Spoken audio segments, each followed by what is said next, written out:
रात के ठीक 2 बज रहे थे। बाहर तेज बारिश हो रही थी।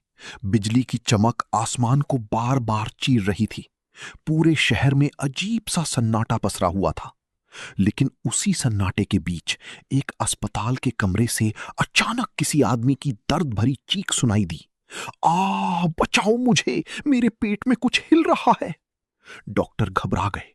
नर्सों के हाथ कांपने लगे, क्योंकि जिस व्यक्ति को दर्द हो रहा था वो कोई महिला नहीं बल्कि एक पुरुष था। उस आदमी का नाम था आरव। 35 साल का आरव एक सामान्य इंसान था, एक सफल लेखक, शांत स्वभाव का आदमी जो हमेशा विज्ञान और रहस्यों में दिलचस्पी रखता था। लेकिन उसे खुद भी नहीं पता था कि उसकी जिंदगी एक ऐसे रहस्य में बदलने वाली है जिसे सुनकर पूरी दुनिया कांप उठेगी। उस रात डॉक्टरों ने जब अल्ट्रासाउंड मशीन चलाई तो उनकी आंखें फटी की फटी रह गईं। स्क्रीन पर साफ दिखाई दे रहा था, आरव के पेट के अंदर एक बच्चा पल रहा था। कमरे में सन्नाटा छा गया। एक डॉक्टर धीमी आवाज में बोला, ये असंभव है। लेकिन असंभव सच बन चुका था। कुछ महीने पहले आरव अपनी जिंदगी में बिल्कुल सामान्य था। वो अपनी पत्नी नैना के साथ शहर के एक शांत इलाके में रहता था। दोनों की शादी को 7 साल हो चुके थे, लेकिन उनकी कोई संतान नहीं थी। इस वजह से दोनों अक्सर दुखी रहते थे। एक रात आरव को एक अजीब सपना आया। उसने देखा कि वो एक प्राचीन मंदिर के सामने खड़ा है। मंदिर के चारों तरफ घना जंगल था। हवा में घंटियों की आवाज गूंज रही थी। अचानक मंदिर के अंदर से सफेद कपड़ों में एक बूढ़ा साधु बाहर आया। साधु की आंखें चमक रही थीं। उसने आरव से कहा, तुम्हारी किस्मत बदलने वाली है, लेकिन याद रखना, हर वरदान अपने साथ एक शाप भी लाता है। आरव डर गया। उसने पूछा, आप कौन हैं? साधु मुस्कुराया, जब समय आएगा तुम्हें सब पता चल जाएगा। इतना कहकर साधु गायब हो गया। आरव अचानक नींद से जाग उठा। उसका पूरा शरीर पसीने से भीगा हुआ था। नैना ने पूछा, क्या हुआ? आरव ने कहा, मैंने बहुत अजीब सपना देखा, लेकिन उसे नहीं पता था कि वो सपना नहीं, आने वाली तूफान की चेतावनी थी। अगले दिन आरव एक पुराने बाजार में गया। वहां उसे एक बूढ़ा दुकानदार मिला, जिसकी दुकान में सिर्फ पुरानी किताबें थीं। आरव की नजर एक धूल भरी किताब पर पड़ी। किताब के ऊपर अजीब भाषा में कुछ लिखा था। जैसे ही उसने किताब को छुआ, अचानक उसकी उंगलियों में तेज झंझनाहट हुई।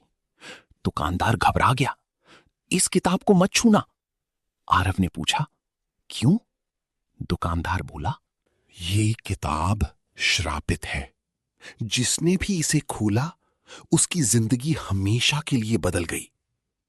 लेकिन आरव को जैसे किसी अदृश्य शक्ति ने मजबूर कर दिया था। उसने किताब खरीद ली। रात को उसने किताब खोली। उसमें एक रहस्यमयी प्रयोग का जिक्र था। एक ऐसा प्रयोग जिससे इंसान प्रकृति के नियम बदल सकता था। उस किताब में लिखा था, जब पुरुष जीवन को धारण करेगा तब दुनिया का संतुलन बदल जाएगा। आरव ये पढ़कर हंस पड़ा। उसे लगा ये सिर्फ एक पुरानी कहानी है।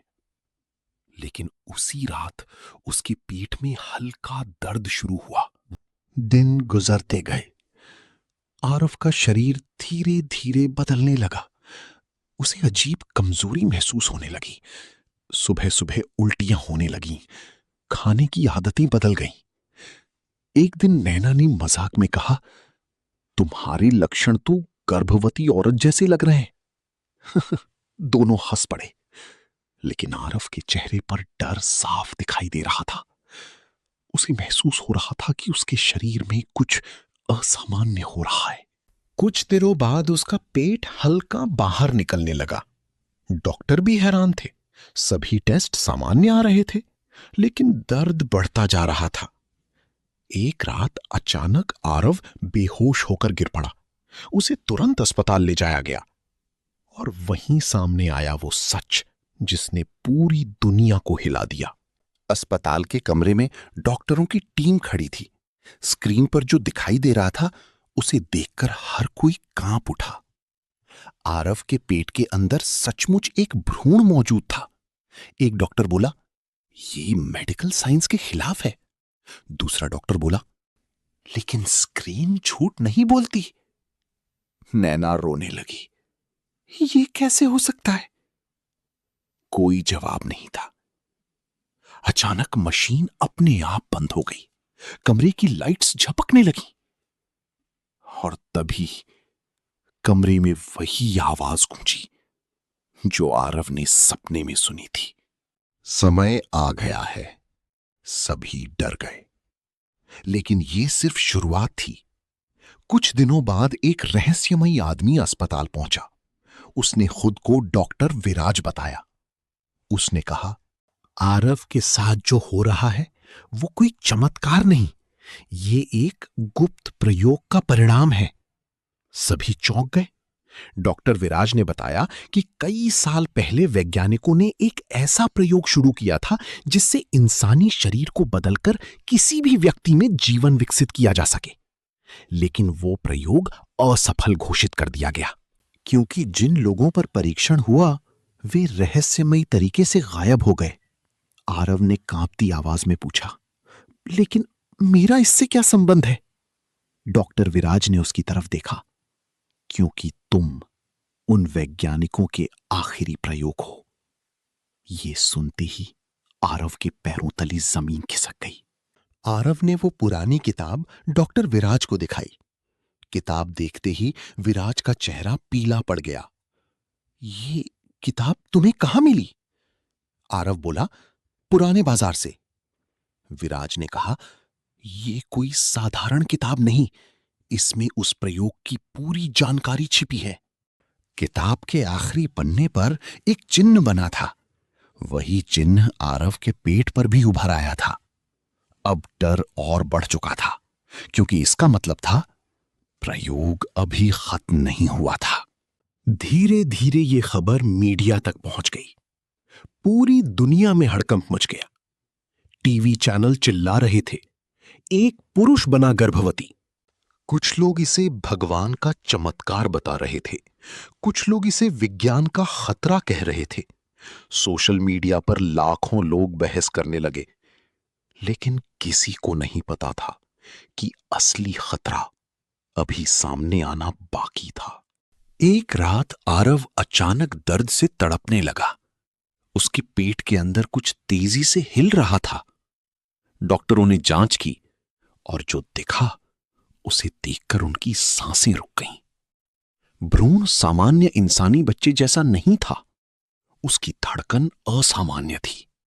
उसकी आंखें पूरी तरह विकसित हो चुकी थीं और सबसे डरावनी बात, वो स्क्रीन की तरफ देखकर मुस्कुरा रहा था।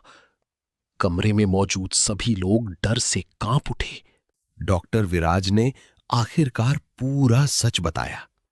सैकड़ों साल पहले एक भविष्यवाणी लिखी गई थी, जब प्रकृति का नियम टूटेगा तब एक ऐसा जन्म होगा जो दुनिया की दिशा बदल देगा। विराज बोला, हमें डर है कि आरव के अंदर पल रहा बच्चा सामान्य नहीं है।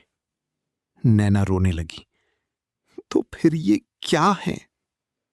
विराज चुप हो गया, क्योंकि उसके पास उस सवाल का जवाब नहीं था। जैसे जैसे समय बीत रहा था, आरव कमजोर होता जा रहा था, लेकिन उसके अंदर पल रही शक्ति और मजबूत होती जा रही थी। एक रात अस्पताल की सारी मशीनें बंद हो गईं। आसमान में तेज बिजली चमकी और तभी पूरे अस्पताल में एक बच्ची की रोने की आवाज गूंज उठी। लेकिन सबसे डरावनी बात यह थी, आरव अभी भी ऑपरेशन थिएटर के अंदर था। फिर वो बच्चा रो कैसे रहा था? दरवाजा धीरे धीरे खुला और डॉक्टरों ने जो देखा उसे देखकर उनकी चीख निकल गई। ऑपरेशन थिएटर खाली था। ना आरव था, ना बच्चा। सिर्फ दीवार पर खून से एक वाक्य लिखा था, ये अंत नहीं, शुरुआत है। उस घटना के बाद आरव कभी नहीं मिला। कुछ लोग कहते हैं कि वो किसी दूसरी दुनिया में चला गया। कुछ कहते हैं कि वो प्रयोग आज भी जारी है। और कुछ लोगों का मानना है कि एक दिन वो रहस्यमयी बच्चा वापस आएगा दुनिया बदलने के लिए। लेकिन असली सवाल आज भी वही है, आखिर एक पुरुष गर्भवती कैसे हुआ? क्या ये विज्ञान था, श्राप था, या फिर किसी ऐसी शक्ति का खेल जिसे इंसान आज तक समझ नहीं पाया?